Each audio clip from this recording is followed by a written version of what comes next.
Hola, ¿cómo andan? Soy Douglas González, bienvenidos a los tutoriales de Douglas. En esta oportunidad vamos a enseñarte a cómo realizar el sonido escatológico de un pedo, ¿sí? Para que puedas divertirte con tu familia, en tu casa y hacer reír a todos en este momento que estamos viviendo todos juntos en la cuarentena, ¿sí? Para comenzar, lo primero es tener las manos limpias, como yo, aquí.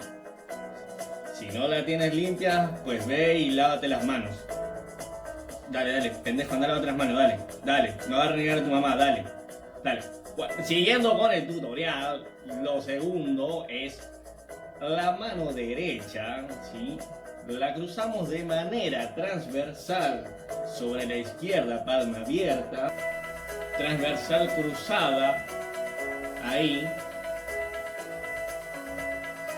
dedo pulgar con dedo índice, ¿sí?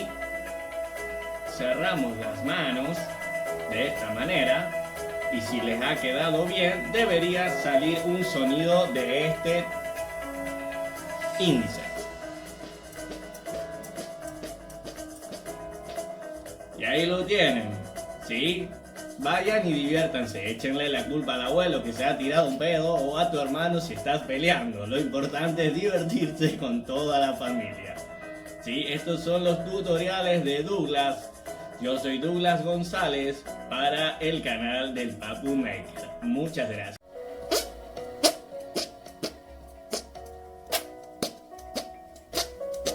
Y ahí lo tienen.